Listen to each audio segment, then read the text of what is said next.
નમસ્કાર, હું છું ગોપી ઘાંગર. આપણી સાથે અત્યારે જગદીશ મહેતા જોડાયા છે, કારણ કે આજે ચર્ચા કરીશું ગુજરાત વિધાનસભાની. અને વિધાનસભામાં આજે અર્જુન મોઢવાડિયા, સીજે ચાવડા સૌથી વધારે ચર્ચાનો વિષય બન્યા છે. અને અલગ અલગ, કારણ કે આજે ભારત બંધ પણ હતું, તેના ઉપર પણ ચર્ચા કરી લઈશું. પણ સૌથી પહેલા અર્જુન મોઢવાડિયા અને સીજે ચાવડા સર, આજે આ બંને નેતાઓ ચર્ચાનો વિષય બની ગયા જ્યારે તેમની રી એન્ટ્રી થઈ. અને રી એન્ટ્રીમાં પણ જગ્યા એ જ રહી, પણ અમુક વસ્તુ બદલાઈ. શું કહેશો એને લઈને? બેન, એ તો હોના ही था, કારણ કે એક ટીખળ પણ ખરી અને વાસ્તવિકતા ખરી કે જે પાટલી ઉપર બેસીને તમે શાસક પક્ષને ભયંકર હદે ફિક્સમાં મૂકતા હતા, એ તમારી બેઠક વ્યવસ્થા ભલે એમને રહી, પણ હવે તમારે ડિફેન્સમાં આવવું પડે. અમિત ચાવડા અને અર્જુન મોઢવાડિયા બેના જુઓ આયામો ફરી ગયા. અર્જુનભાઈ મોઢવાડિયાએ હવે પહેલી વખત ઓલા કે કાબે અર્જુન લૂંટ્યો વોહી ધનુષ વોહી બાણ, એના જેવું થયું કે અર્જુનભાઈ હવે ડિફેન્ડ કરવું પડે અને અમિત ચાવડાએ પ્રહાર કરવાનું જે છે ચાલુ રાખવું પડે. પરંતુ આપણે જેને ચર્ચાનો વિષય માનીએ છીએ, આ રીઢા રાજકારણીઓ માટે આ રોજનું છે, એક જોણું છે. એનાથી જનતાના જેને કહેવાય ને આપણી લાઈફસ્ટાઈલથી માંડીને એના ઓલામાં કાંઈ નહીં, એક ચર્ચાનો વિષય ચોક્કસ બને છે, એમાં કોઈ સંશય નથી. પણ એનાથી કાંઈ કોઈનું દળદર ફીટતું નથી. એણે તો તમારી ને મારી 6.5 કરોડની જનતાની આશા અરમાનો એક કોર મૂકીને એને ઈચ્છા પડે ત્યારે ભારતીય જનતા પાર્ટીમાં આરામથી ભળી ગયા. જ્યારે કે ગઈકાલ સુધી તમારે બાપે મારા વેર હતા એમ કહો તો હાલે, હવે તમે વેલાની જેમ છૂટાઈ નથી પડતા. બોલો, આવી રીતે એ એક તો થઈ ચૂક્યા છે. અને ભાઈ જે અમિત ચાવડા છે, જે ભડક કાઢી રહ્યા છે, હવે એ પાછા કઈ આપણે સંસદમાં આપણે વિધાનસભામાં જોયું છે એવું નહીં. પાછા તમે જો કેન્ટીનમાં જાઓ તો તમે હું તો એના સાક્ષી હોઈએ છીએ, ત્યાં પાછા હારે બેહીને ચા પાણી નાસ્તો કરતા હોય છે. હવે તો પ્રજાએ અહીંથી માંડીને કલકત્તાની ઘટનાને, અહીંથી માંડીને ભારત બંધની ઘટના, તમે જે કાંઈ જાગતિક ઘટનાઓ બને છે સાહેબ, એ બેન હવે લોકોએ બિલકુલ સમજવું જોઈએ કે આ તમને ને મને રાખના રમકડા સમજી અને પોતાના મહેલો જે છે એ સજાવી રહ્યા છે. આટલું જો નહીં સમજીએ તો બાકી બધી જ બાબતો જે છે ડિબેટ પૂરતી રહેશે ને મનોરંજનનો સાધન બનતા હોય ને એવું લાગે. અન્યથા તો આ બધી ગંભીર બાબતો હોવી જોઈએ ને. કોઈ 6.5 કરોડની જનતામાંથી કોઈ માણસ અર્જુનભાઈને પૂછે છે ખરા કે ભલા માણસ, તમે ગઈકાલ સુધી હાલો તમે પક્ષાંતર કર્યું, છોડી દો જે હોય તે, પણ મને તમે કહો એવું કયું વોશિંગ મશીન છે કે હવે આ બધા ધોળા બાસ્તા જેવા થઈ ગયા છે ડાઘ વગરના, અને કોંગ્રેસમાં જે છે એ બધી પોલમ પોલ છે. તો કાં તમારું પેલા તમે ખોટા હતા કે હવે તમે ખોટા છો? બેમાંથી એક કયો જી. એવું કોઈ પૂછે છે કે તમે સાહેબ પેલા ખોટા હતા કે હવે ખોટા છો? બેમાંથી એક જગ્યાએ તો ખોટા હતા જ. પણ એ શું જવાબ આપશે કે હું ત્યાં હતો ત્યારે એ બાબતમાં સાચો હતો, અહીંયા છું ત્યારે આ બાબતમાં સાચો છું? ભલા માણસ, કોઈને કાંઈ એક નીતિ બીતિ જેવું કાંઈ છે ખરું? એટલે જનતાએ હવે તમને કહું અવેરનેસ આપણે સમજવાની જરૂર છે કે તમારા ને મારા મતથી જે લોકો પ્રધાન બની જાય છે કે નેતા બની જાય છે, એ કેવા કેવા સમીકરણો રચી રહ્યા છે ને. એક પણ પ્રકારની શરમ કે સેહ રાખ્યા વગર જે જનતાએ એને ચૂંટાડ્યો છે એની શરમ નથી રાખતા, અને કાંઈ નહીં પોતાને ફાવે તેમ બધા નિર્ણયો કર્યા કરે છે. એટલે જ આપણે કહું છું બેન કે આ બધી જ બાબતો ભલે ચર્ચાઈ જાય ને ખેર પણ નથી, દળદર શું ફીટે? હું તો એમ કહું કશું જ કરતા કશું જ ₹1 જેમ કે ને ફૂલ ગુલાબી બજેટ હમણાં પ્રગટ થયું હતું. બોલો, વિચાર કરો, ક્યાંય એક ડુંગળી કે એક રીંગણાનું ટમેટું બટેટું રીંગણું ક્યાંક પાવલી સસ્તી થઈ ક્યાંય સાંભળ્યું બજારમાં? એને ભલે કીધું આ સસ્તું થાય મોંઘું થાય. ક્યાંય તમે બજારમાં તમે ખુદ ઘર ચલાવો છો, હું ચલાવું છું, ₹1 કે એક આઠાનામાં ક્યાંય ફેર પડ્યો? મારી તમારી જિંદગીમાં કાંઈ ફેર પડે છે? એ કોને ફેર પડે? જેને 1% આમથી આમ થાય ને અને 5-50 લાખ કે કરોડ રૂપિયાનો ફેર પડતો હોય ને એવા માટેનું બજેટ છે. બાકી જે કાંઈ ફેર નથી. એવી રીતે અમિત શાહ અત્યારે ત્યાં, અમિત ચાવડા ત્યાં બોલે છે, ન કરે નારાયણ અમિતભાઈ પાછા અહીંયા આવી જાય તો એમ તો વળી પાછું તમે જો બધાનું પાછું જીભા જોડી પલટાઈ જાય કે ભાઈ અમે તો પહેલેથી અર્જુનભાઈએ કીધું એટલું અહીં આવતો રહ્યો, કોંગ્રેસમાં કઈ દમ નથી. લે આને આ લોકોને કઈ છે કે ભાઈ તમે જે બોલો છો એની કઈ પાળો છો ખરા? એટલે નીતિ નામની કોઈ ચીજ રહી નથી બેન. રાજકારણમાં કેવળ તકવાદી લોકો રહ્યા છે, મતવાદી લોકો રહ્યા છે, અને કોઈને શિષ્ટાચાર જેવી પડી નથી. એને બધાને ખબર છે કે આ જનતાને ઉલ્લુ બનાવીને ગમે તેમ કરીને તમે જો એક વખત મત લઈ લ્યો પછી તમારે પાસે કઈ રિફોર્મ પાછું લેવાની તો કઈ તાકાત છે નહીં. સહન કરે છૂટકો છે. એટલે આ બધા તાલમાલ તાહીરો થઈ રહ્યો છે જી. પણ સર સાથે સાથે એ પણ તમને પૂછીશ, કારણ કે આજે વિધાનસભાની અંદર જે રીતે પ્રશ્નોત્તરી થવી જોઈએ, માત્ર એક પ્રશ્ન વિપક્ષનો લેવાયો, અન્ય 3 પ્રશ્ન હતા એ સત્તા પક્ષના લેવાયા. ક્યાંક હવે એક પરિસ્થિતિ એવી ઉદ્ભવી રહી છે, વિધાનસભાનું સત્ર પણ 3 દિવસનું, કોંગ્રેસે એને લઈને વિરોધ કર્યો, વિપક્ષનો અવાજ પણ ક્યાંક દબાવવાનો પ્રયત્ન થતો હોય એવું લાગી રહ્યું છે. બેન, વિપક્ષમાં સમજ્યા જેવું છે. તમારો અવાજ દબાઈ થતો હોય તો તમે વિપક્ષને લાયક ન ગણાવો, એટલેથી નક્કી થાય. પણ હું એમ કહું કે છોડો વિધાનસભા, હાલો ભલે ન્યા ચર્ચા હું કૂતરાની જેમ ભણવા સિવાય શું છે? મને કે ચર્ચા એટલે શું સાહેબ? નિષ્કર્ષ ખરો કઈ? હમણાં તમે જુઓ, 2-4 દિવસ પહેલા આપણે અહીંયા જ વિધાનસભામાં કે એમાં કોઈએ એવું સરકારે કીધું, હા, કે ભાઈ ગુજરાત જેમ બોલી છે ને, ગરીબી વધી રહી છે દેશભરમાં, એમાં ગુજરાતમાં 1.25 કરોડ લોકો ગરીબ વધ્યા એવું આવ્યું સંસદના પટલ ઉપર. એટલે હું 2-3 દિવસ પહેલા ડિબેટમાં હતો તો મનહરભાઈ પટેલ કોંગ્રેસના પ્રવક્તા હતા, એણે કીધું, જગદીશભાઈ આ વાત બહુ ગંભીર એટલા માટે છે કે આ સંસદના પટલ ઉપર મુકાયેલો રિપોર્ટ છે.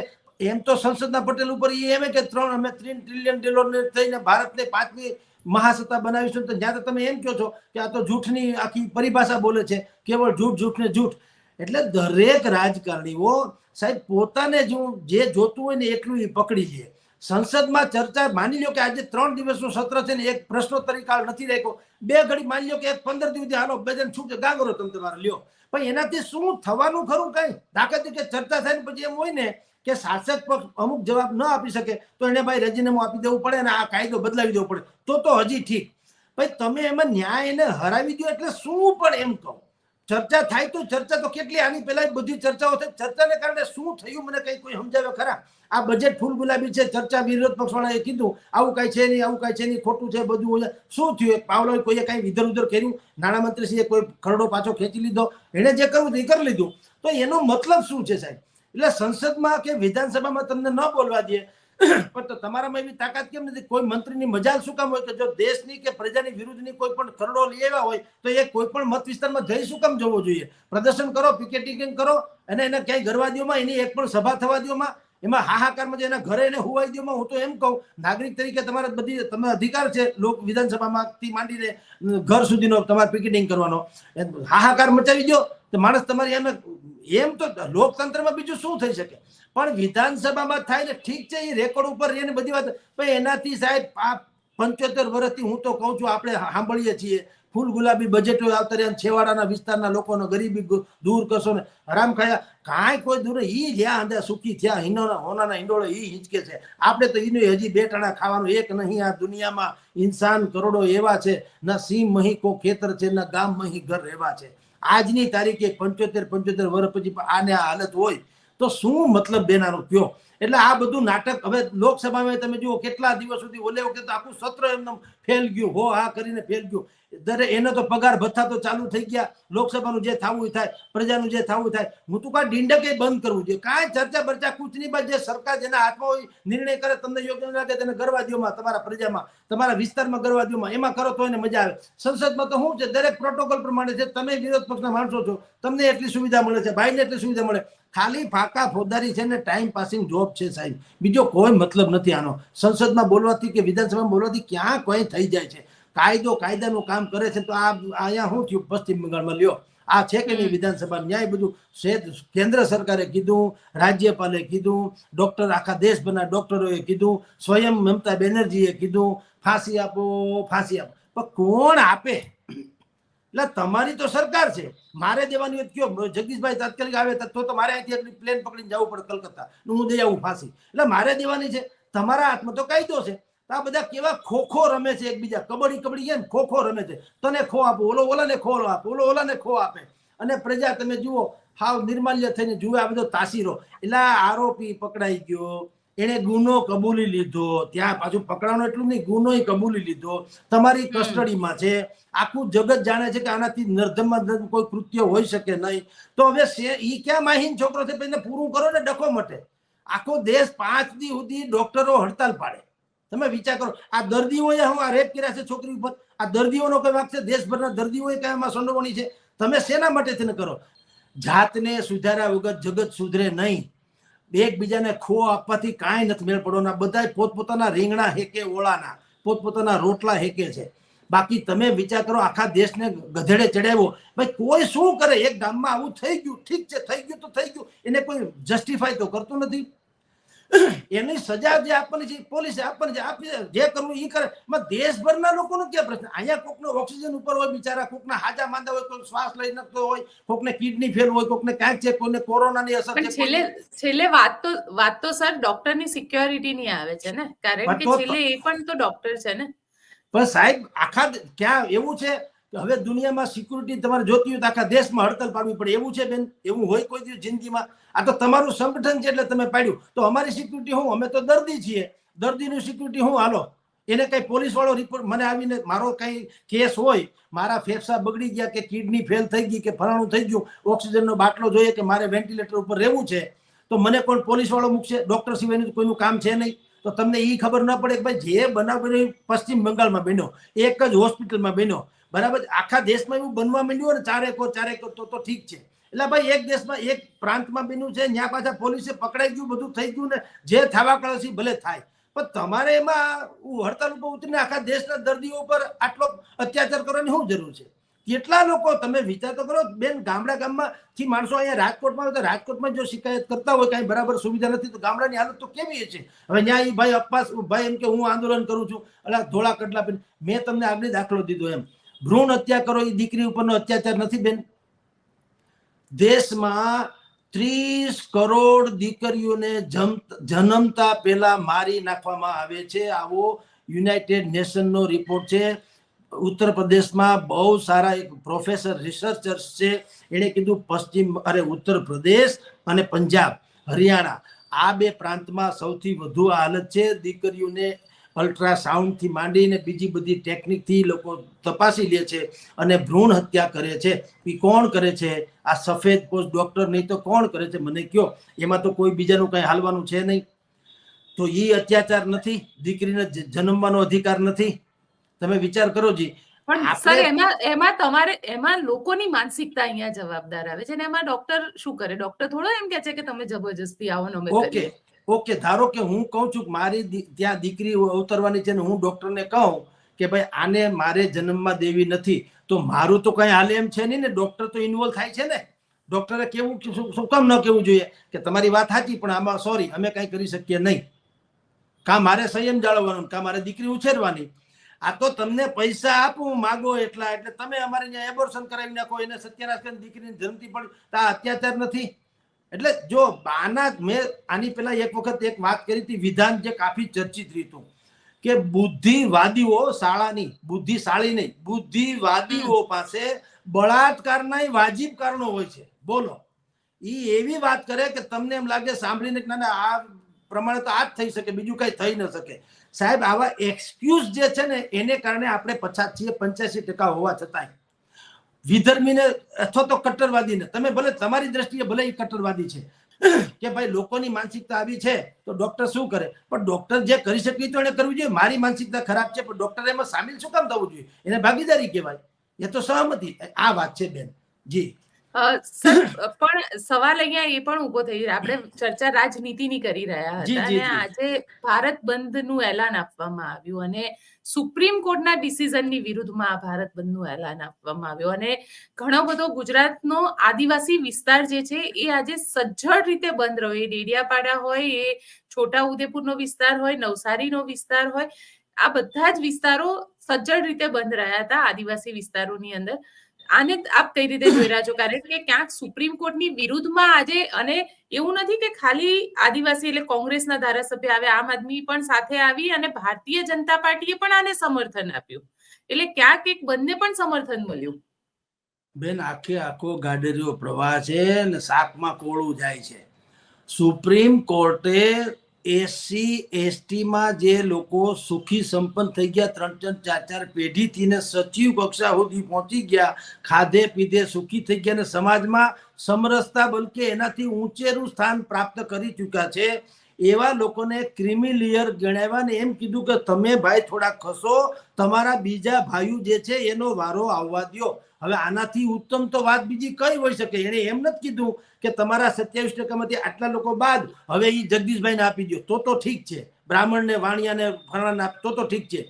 જેટલા લોકો એસસી એસટી છે 27% બધા તમને જ મુબારક, પણ તમે સચિવ થઈ ગયા છો, તમને સલામ મારે છે સમાજ, તમારી સહીથી અમુક કાયદા થાય છે, તમને અછૂત કહેવાય એ પણ અમારા માટે હવે જીભ ઉપડે નહીં એવી પરિસ્થિતિ થઈ ગઈ છે. તો હવે તો ભાઈ બાપ ક્યાંક છોડો પાપમાંથી અમને, ને તમારા ભાઈઓ છે એને તો આગળ આવવા દો. હવે આનાથી મોટી હારી કઈ વાત હોય? તમે ને હું એક દ્વારકાધીશના મંદિરમાં કે ગમે તે મંદિરમાં દર્શનાર્થે જાય બેન, તમારો વારો આવે દર્શન કરવાનો, તમે ભગવાનની સામે ઉભા રહ્યો, તમારી પાછળ જ હું ઊભો છું, તમને અધિકાર છે દર્શન કરવાનો, જરાય વાંધો નથી. પણ તમે એમ કહો ખરા કે ભાઈ ગમે એમ થાય હું 1-2 કલાક સુધી દર્શન કરી શકજો, તમારું જે થવું થાય. સાંભળ્યું એવું કઈ હોય? અમે નથી કહેતા. એટલે કે સમાજ કહે છે ને કે ભાઈ સાહેબ તમે પ્લીઝ હવે દર્શન કરી લે, 2-5 મિનિટ બહુ થઈ ગયો, બીજાનો વારો આવવા દો, કારણ કે લાંબી લાઈન છે. તો સુપ્રીમ કોર્ટે એ તો કીધું કે ભાઈ લાંબી લાઈન છે, બીજાનો વારો આવવા દો. હજી કેટલાય લોકો પણ સર વાત એ છે ને કે પોલિટિકલી આજે બધા જ સમર્થનમાં આવે, ભારતીય જનતા પાર્ટી પણ સમર્થનમાં આવી. જે Bharatiya Janata party letter entry ઉપર બેકફૂટ પર આવે છે, એ જ ભારતીય જનતા પાર્ટી આજે સમર્થનમાં પણ આવી ગઈ. એટલે ક્યાંક હવે એ ઇમ્પેક્ટ ઓછી થતી હોય એવું લાગે. 240 ની અસર દેખાઈ રહી છે. બસ આ જ વાંધો છે ને, પોતાની પછેડી દબાય ત્યારે હંધાય. નાગ છે ને, નાગ આમ હાલે આમ, એને જયારે પોતાના ભોણમાં જવું હોય ને ત્યારે સીધો થાય તો ભોણમાં જઈ શકે. આ બધા એવા છે નાગની જેમ ફૂફાડા મારતા ને વાંકા ચૂકા હાલનારા રાજકીય પક્ષો છે. પણ અનામત નામનો શબ્દ છે, કોઈને બુદ્ધિનો છાંટો તો છે નહીં, કે સુપ્રીમ કોર્ટે ખાલી મત પ્રગટિત કર્યો છે, કાયદો નથી કરવાનું કીધું. એને કીધું જે તે રાજ્યોનો આ વિષય છે, જે તે રાજ્યો આમાં વિચાર કરવો હોય તો કરી શકે. અમારા તરફથી વાત ક્લિયર થઈ ગઈ. એમ કોઈ સારો બુદ્ધિશાળી માણસ તમે મારા ઘરે આવીને એમ કહો સાહેબ આ અહીંયા તમારે બારી છે ને એ બારી પેક કરવી જોઈએ ને આ બાજુ બારી રાખવી જોઈએ, એ તમે કહી ગયા પછી કરવું ન કરવું તો મારા મતલબમાં છે ને. મેં ક્યાં ચોંટાડી દીધું સમજ્યું કે ક્યાં ગોખલો પાડી દીધો? એમ સુપ્રીમ કોર્ટે ખાલી કીધું કે ભાઈ આમ કરો તો સારું, બીજાનો વારો આવે. પણ માની લો કે તમે એને કીધું તમારે ક્યાં કરી નાખ્યું? એમ તો સુપ્રીમ કોર્ટ હાથ પડે 70 વખત સરકારને ફટકાર વરસાવે છે. હમણાં 2 દિવસ પહેલા આપણી ગુજરાતની હાઈકોર્ટે સરકારને ફટકાર વરસાવી કે ભાઈ રોડ રસ્તા છે, ખાડા ગબડા થઈ જાય છે, ક્યાં જાય છે પૈસા, શું થાય છે? આ નાક હોય તો ના તો શરમ તો છે નહીં. એ તો સાંભળી લીધું. તો તમે કોક વાતમાં કેમ ચોટી જાઓ છો કે કોર્ટે આમ કીધું, કોર્ટે તેમ કીધું? અને બેવકૂફાઈની ચરમસીમા જુઓ સાહેબ. સુપ્રીમ કોર્ટે કીધું પછી ગુજરાતના સંસદ સભ્યો વિનોદભાઈ ચાવડા કચ્છના સંસદ એ બધા દિલ્હી ગયા હતા નરેન્દ્ર મોદીને મળવા. આજથી 4-5 દિવસ પહેલાની વાત કરું છું, જે અમે પહેલે પાને મેઇન સમાચાર લીડ સ્ટોરી, મેં એટલે બધા મીડિયામાં લીડ સ્ટોરી હતી કે નરેન્દ્ર મોદીએ ઘસીને ના પાડી દીધી છે કે સુપ્રીમ કોર્ટે જે મત પ્રગટ કર્યો એ પ્રમાણે કાંઈ ફેરફાર કરવાનો થતો નથી, જે છે તેમને રહેવા દેવાનું છે. હવે પછી ક્યાં તમારે બંધ રાખવાનો સવાલ આવે મને કયો જી? પણ દરેકને વોટ બેંક અને બેવકૂફ તો આપણે છીએ સાહેબ, એટલે મતદારો. એમ કે તમને ધોળા દિવસે તારા દેખાડી જાય એ તો હદ કહેવાય. મને બુદ્ધિ ન હોય ને મને કોઈ ઉલ્લુ બનાવી જાય તો સમજ્યા. મને ખબર છે કે આ ચૂનાનો ધોળ છે અને છતાંય હું તો નાના દૂધ છે, બહુ સરસ દૂધ છે, તો મારા જેવો મૂર્ખ કોઈ નહીં. ભાઈ ચૂનાનો ધોળ છે એ તને ખબર છે, છતાંય તારે જો દૂધ જ કેવું હોય રે સફેદ છે તો મને એમ કે દૂધ છે, પણ તને બુદ્ધિને ચાખ્યું નથી, તને ખબર ન પડે. એમ આપણને ખબર છે કે સુપ્રીમ કોર્ટે કીધા પછી સરકારે ના પાડી કે આવું કાંઈ કરવાનું થતું નથી, તો શેનો બંધ મને કયો? હાલો આ દેશમાં જુઓ ગાડીનો પ્રવાહ કેવો, અને બંધ એટલે તમે કીધું એમ આદિવાસી વિસ્તાર બંધ રહ્યો અને ફલાણા, એટલે જ્યાં એન્ટી મોદી જેવું વાતાવરણ છે ત્યાં બંધ રહ્યો, ને જ્યાં એન્ટી મોદી જેવું નથી ત્યાં નથી રહ્યો. હવે આમાં જુઓ, અહીંયા ધારો કે રાજકોટમાં કૂતરું કહ્યું આમાં જોડાવાનું નથી બંધમાં, કાળું કાગડો બધા અહીંયા બધા ટેસડા કરે, તો અહીંયા કોઈ હું દલિત ગરીબ નહીં હોય? અહીંયા એ લોકોને કઈ નહીં, પણ બધા સમજે તો ખરા ને ભલામણ. હવે આ બધું થઈ ગયું, આખો દેશ કહું છું બેનો, દુનિયાની જાગતી કોઈ પણ ઘટના બને, આપણું માપદંડ જે છે ને, આપણી ફૂટપટ્ટી છે ને, રાજકારણથી શરૂ થાય ને રાજકારણથી પૂરી થાય. કયો પક્ષ શું કે છે, એમાં પ્રજા નામનો કોઈ પક્ષ જ નથી. કાં તો ભાજપ છે, કાં રાજ્યપ છે, કે ફાજપ છે, કે ઢીકણું છે, કે સપા છે, કે પસપા છે, કાંઈ પણ પક્ષ છે, પ્રજાનો કોઈ પક્ષ નથી. એટલે તમે ને હું કઈ આપણે મત પ્રગટ ન કરી શકીએ? આપણે અત્યારે જે ડિબેટ કરીએ કોઈ આપણને સાંભળતું છે, મને તમે વિચાર કરીને કહો કે સુપ્રીમ કોર્ટે કીધું એ બોલવાનો અધિકાર તો છે ને. હાલ એને ક્યાં કીધું કે જો ભાઈ 15 દીમાં જે રાજ્ય કાયદો લાગુ નહીં પડે ને અમે ફલાણ ફાઈએ તો હજી ઠીક. એટલે એને બુદ્ધિપૂર્વક કીધું ભાઈ અમારા અભ્યાસ પ્રમાણે હવે જે ગરીબ બીજા બાકી છે, અનુસૂચિત જાતિ જનજાતિના ગરીબ માણસો બાકી હોય એને હવે તમે વારો આવવા દો. અને આ જે લોકો સચિવ કક્ષા સુધી પહોંચી ગયા છે, ખાધે પીધે ગાડી બંગલા છે, એ આર્થિક બેઝથી અનામત ભલે નહોતું મળ્યું. અનામત જયારે ડોક્ટર બાબા સાહેબ આંબેડકરે આપ્યું ત્યારે આર્થિક વાત તો હતી જ, પણ એના કરતા વધતી વાત શું હતી? સામાજિક સમરસતાની વાત હતી કે ભાઈ આ લોકોની જયારે છૂતાછૂતનો વ્યવહાર બધા કરતા હતા, જે ખોટું જ હતું કે ભાઈ એક મનુષ્ય જાત હોવા છતાં એના પડછાયામાં ન રહેવું, એને મંદિરમાં દર્શન ન કરવા દેવા, હવેડામાં પાણી ભરવા ન દેવું, એને હાલવું હોય તો પાછળ હાવેણી બાંધવી પડે એટલે કે એના પગલાની છાપ પણ રોડ ઉપર ન પડવી જોઈએ, વગેરે વગેરે.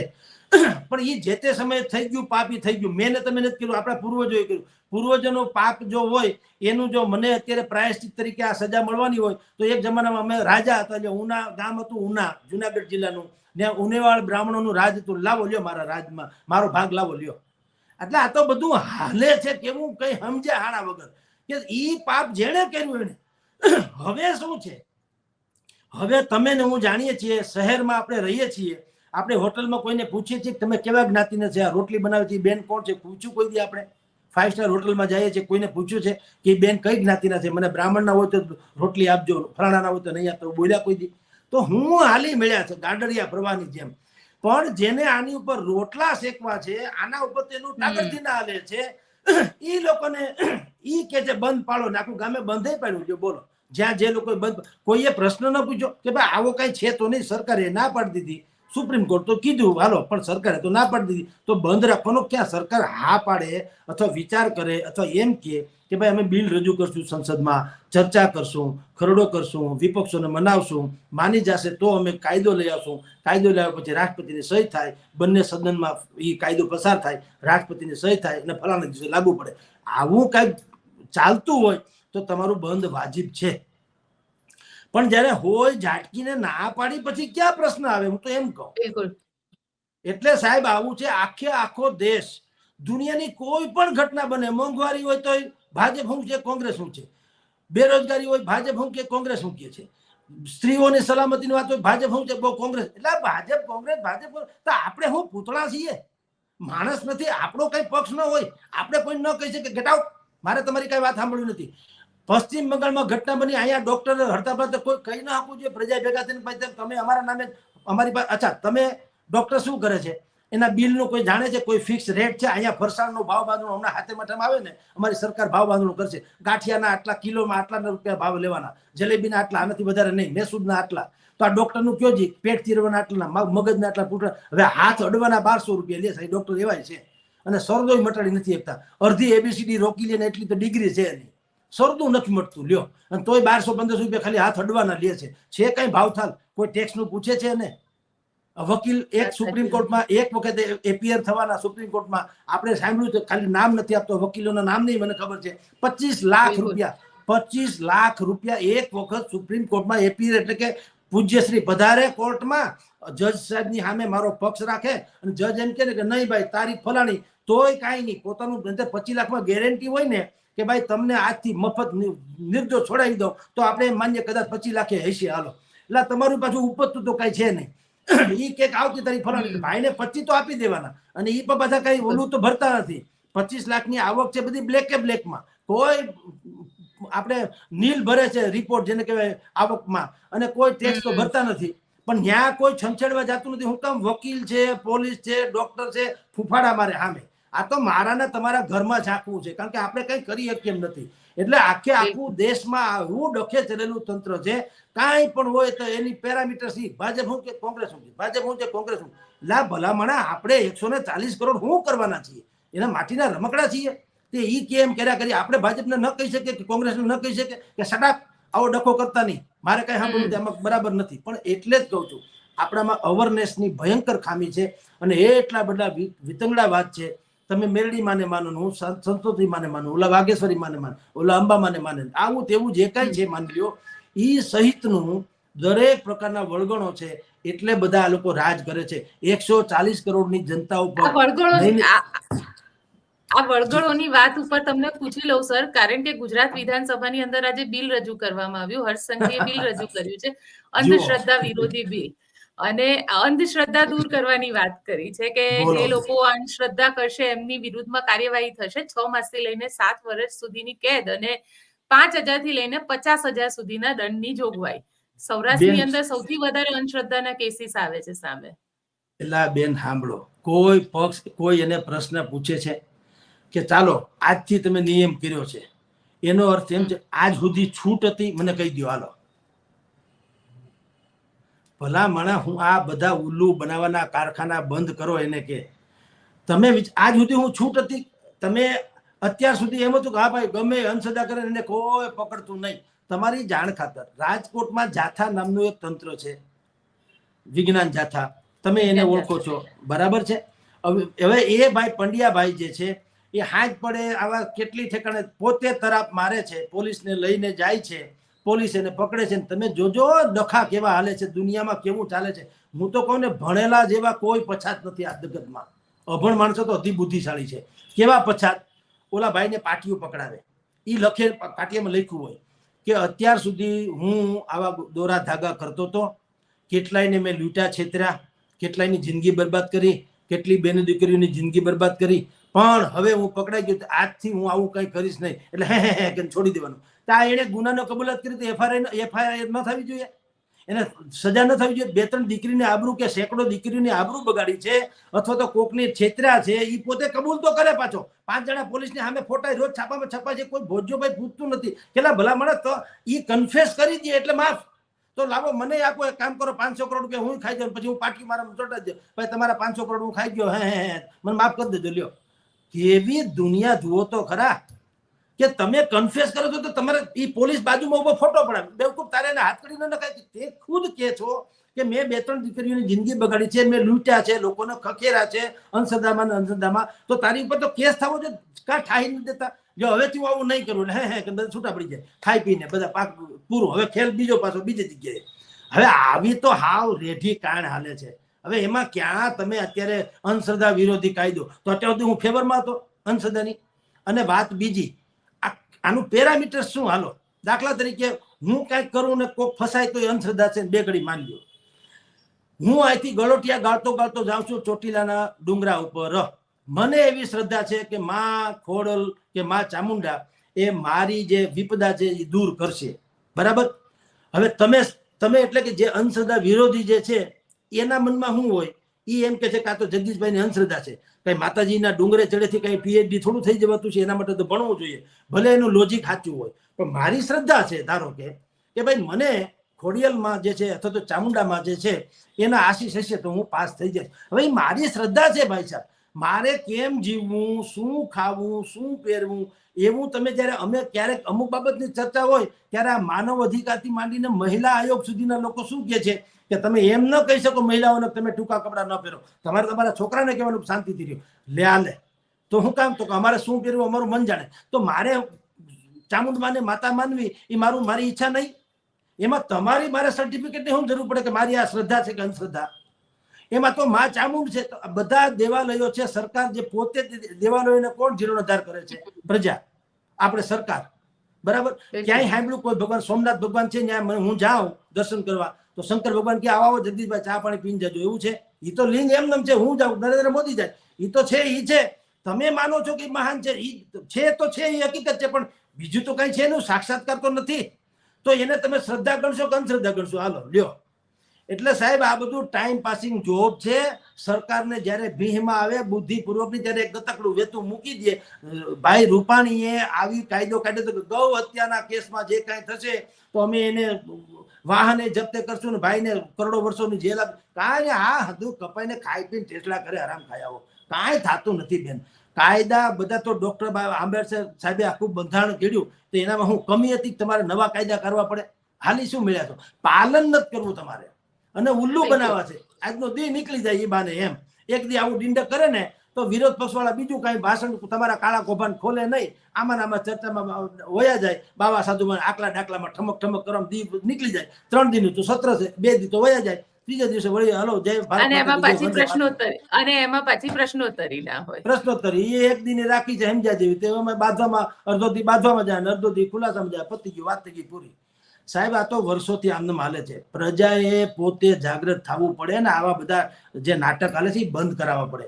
એને જ્યાં સુધી સવાલદાર જનતા હોય ને પ્રજા, એને જવાબદાર તંત્ર મળે. બાકી સહનશીલ જી જી સર આપ અમારી સાથે જોડાયા તેના માટે આપનો ખૂબ ખૂબ આભાર. નમસ્કાર બેન, નમસ્કાર.